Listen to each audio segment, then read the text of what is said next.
Nagpur hit and run प्रकरणी उबाठाच्या नेत्या सुषमा अंधारे यांनी सीताबर्डी पोलीस स्टेशनला भेट दिली। यावेळी त्यांनी अपघात प्रकरणी संकेत बावनकुळे यांच्या मुद्द्यावरून पोलिसांना फैरावर घेतलं। कारचा नंबर एफआयआर मध्ये का नाही, संकेत बावनकुळेचं मेडिकल का केलं नाही, अशा प्रश्नांच्या फेरी त्यांनी पोलिसांवर झाडल्या। संकेत बावनकुळे दारू प्यालेला नव्हता, संकेतचे 2 मित्र दारू प्याले होते असं भाजप प्रदेशाध्यक्ष चंद्रशेखर बावनकुळे म्हणाले। त्यावरून अंधारे यांनी खोचक टीका केली। बारमध्ये संकेत दूध प्यायला गेला होता का, असा प्रश्न सुषमा अंधारे यांनी उपस्थित केला। नागपूर अपघात प्रकरणावर शहराध्यक्ष आमदार विकास ठाकरे यांनी भाष्य केलंय। आरोपीला शिक्षा व्हावी हीच आमची भूमिका आहे, मात्र सुषमा अंधारे यांना इथे येऊन काय साध्य करायचं हे माहीत नाही, असं विकास ठाकरे म्हणाले।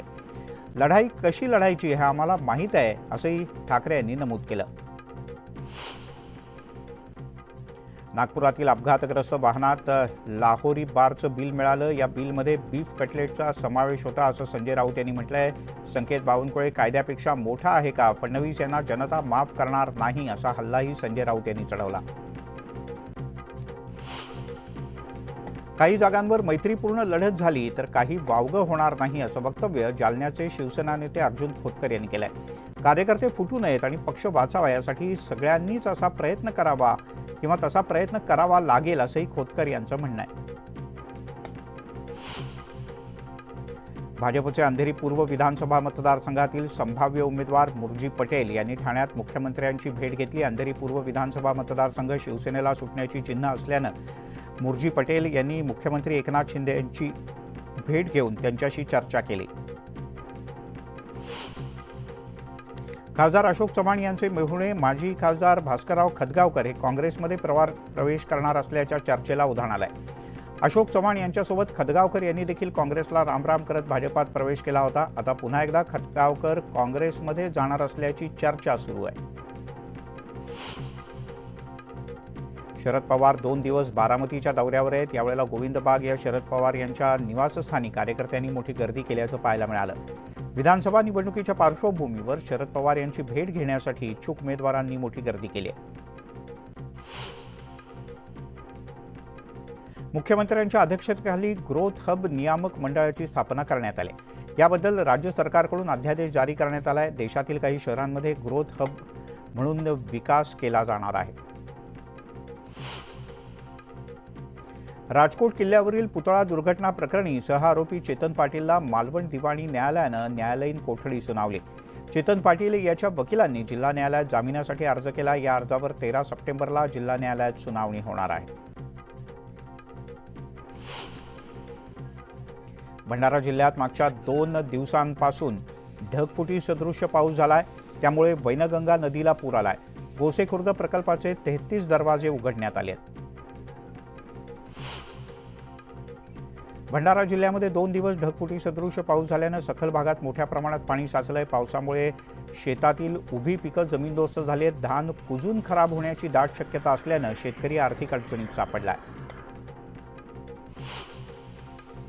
1 जून ते 10 सप्टेंबर या कालावधीत झालेल्या नुकसानीचा अहवाल अमरावती विभागीय आयुक्त कार्यालयाकडून सादर करण्यात आला। यात नैसर्गिक आपत्तीमुळे 55 व्यक्तींचा मृत्यू झाल्याचं समोर आलंय। सततच्या पावसामुळे तब्बल 2,52,000 हेक्टरवरच्या पिकांचं नुकसान झाल्याची नोंद औपचारिक आणि अधिकृत शासकीय अहवालात करण्यात आली आहे। मुसळधार पावसामुळे गोंदियात पूरपरिस्थिती निर्माण झाली। शेतकऱ्यांना आणि जनावरांना पावसाचा मोठा फटका बसतोय। पुराच्या पाण्यामुळे सालेकसा तालुक्यात 15 ते 20 शेळ्यांचा मृत्यू झाला। गोंदिया जिल्ह्यात मुसळधार पावसामुळे नदी नाल्यांना पूर आलाय। अशात तिरोडा तालुक्यातील चिखलीमध्ये 6 जण पुरात अडकले होते। शर्थीच्या प्रयत्नानंतर पुरात अडकलेल्या सर्व जणांची सुखरूप सुटका करण्यात आली। गोंदिया जिल्ह्यात काल मोठ्या प्रमाणात अतिवृष्टी झाली, मात्र रात्रीपासून पावसानं विश्रांती घेतल्यानं जिल्ह्यातली परिस्थिती आता हळूहळू पूर्वपदावर यायला सुरुवात होते। पावसानं शेतीचं मात्र अतोनात नुकसान केलं असून लवकरात लवकर पंचनामे करावेत अशी शेतकऱ्यांची मागणी आहे। भामरागड तालुक्यात बोटीच्या सहाय्याने गुंडेनूर नाला पार करण्याच्या प्रयत्नात असताना बोट उलटली। यातून एका युवकाला कसंबसं बाहेर काढण्यात यश आलं। दुसरा पाण्यातून वाहून गेला। 36 तास पुराच्या पाण्यात हा युवक झाडात अडकून बसला होता. अखेर गावकऱ्यांच्या मदतीनं त्याचा जीव वाचवण्यात यश आलं. गडचिरोली जिल्ह्यातील भामरागडमध्ये 2 दिवसांपासून पावसानं हाहाकार माजवलाय. पूर परिस्थितीत अडकलेल्या 200 कुटुंबांना जवानांनी सुरक्षित ठिकाणी हलवलंय. नवी दिल्लीच्या JNUमध्ये सुरक्षा अभ्यासासंबंधी छत्रपती शिवाजी महाराज सेंटर सुरू करण्यात आलंय. यासाठी राज्यातून सदानंद मोरे, पांडुरंग बलकवडे, पराग मोडक यांची नियुक्ती करण्यात आली. मागचे 20 वर्ष सुरू असलेल्या प्रयत्नांना अखेर यश आलं आहे. पुणे शहरात पोलीस आयुक्तांच्या आदेशानुसार सर्व आस्थापनांना रात्री 1:30 वाजेपर्यंत व्यवसाय करण्याची परवानगी आहे. असं असताना देखील चतुःशृंगी पोलिसांनी ज्ञानेश्वर पादुका चौकातील द खालसा जंक्शन या हॉटेलमध्ये घुसून इथल्या व्यावसायिकाला रात्री 11:30 वाजता दमदाटी केली. व्यावसायिकांनी याबद्दल संताप व्यक्त केला आहे.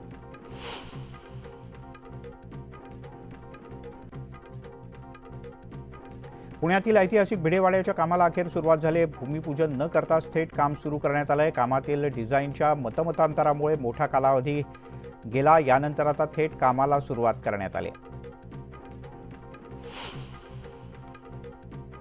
नायर रुग्णालयातील MBBS विद्यार्थिनीनं लैंगिक छळाची तक्रार दाखल केली होती. या तक्रारीत सत्य आढळल्यानंतर नायर रुग्णालयातील वैद्यकीय शिक्षकाची ताबडतोब बदली करण्यात आली. नंदुरबार जिल्ह्यातल्या तळोदा तालुक्यात बिबट्यासह हिंस्र प्राण्यांच्या हल्ल्यात महिन्याभरात 5 निष्पापांचा बळी गेल्यानं संतप्त नागरिकांनी मोठा जनआक्रोश मोर्चा काढला. नरभक्षक बिबट्याला तातडीनं जेरबंद करून मयत कुटुंबियांना शासनानं काही मदत करावी अशी मागणी नागरिकांनी केली आहे. बीडच्या अंबाजोगाईत उपजिल्हाधिकारी कार्यालयावर मोर्चा काढण्यात आला आहे. ऑल इंडिया पॅन्थर सेनेनं हा मोर्चा काढला. दलित महिलांवरील अत्याचार प्रकरणात आरोपींना कठोर कारवाई करा अशी मागणी यावेळी करण्यात आली. चाळीसगावात एकाच आठवड्यात कांद्याच्या दरात 2दा उसळी पाहायला मिळाले. आठवड्याभरात दुसऱ्यांदा कांद्याला सर्वोच्च दर मिळालाय. 4141 रुपये प्रति क्विंटल या दरानं कांद्याचा लिलाव झाल्यानं शेतकऱ्यांना दिलासा मिळाला.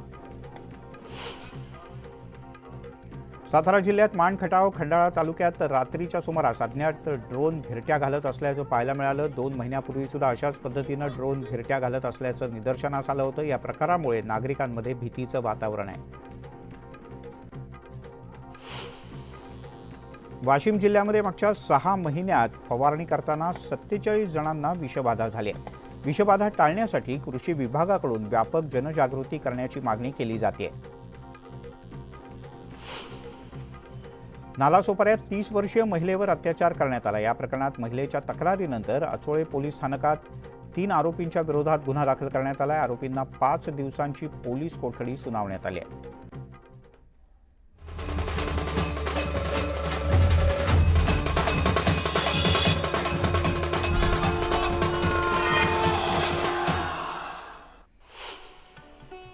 सध्या सर्वत्र गणपती बाप्पाचा जयघोष सुरू आहे. भांडूपमध्ये काळे कुटुंबियांच्या घरी गौराईचं मोठ्या उत्साहात आगमन झालं. सुंदर अशी फुलांची आरास करून नऊवारी साडी आणि फेटा बांधून गौराईला सजवण्यात आलं. भाईंदर पश्चिम परिसरात मोदी पटेल गणेशोत्सव मित्र मंडळ गेल्या 49 वर्षांपासून शाडूच्या मातीच्या मूर्तीची स्थापना करता यावर्षी मंडळामार्फत पर्यावरणपूरक गणपती बसवण्यात आलाय.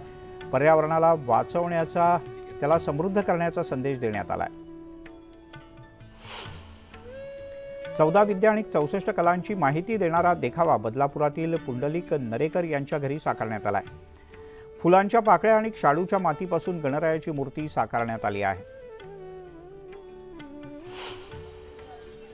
मिरज तालुक्यातील गुंडेवाडीमध्ये हनुमान मंडळाकडून वडाच्या झाडावर बाप्पाची स्थापना करण्यात आली. मंडळाकडून गेल्या 15 वर्षापासून वडाच्या झाडावर गणेश मूर्तीची स्थापना करण्याची परंपरा जोपासली जाते. मनमाडमधील युवक क्रांती गणेश मंडळानं रामायणातील अहिरावण महिरावण वधाचा पौराणिक देखावा साकारलाय. हा आकर्षक देखावा पाहण्यासाठी भक्तांची मोठी गर्दी होती. रत्नागिरीतील ओम साई मित्रमंडळानं वायनाड पोकलेन संस्कृती देखाव्यातून साकारली आहे. कोकण वायनाडच्या वाटेवर असल्याचं चलचित्र या देखाव्याच्या माध्यमातून दाखवत सामाजिक संदेश देण्याचा प्रयत्न करण्यात आला आहे।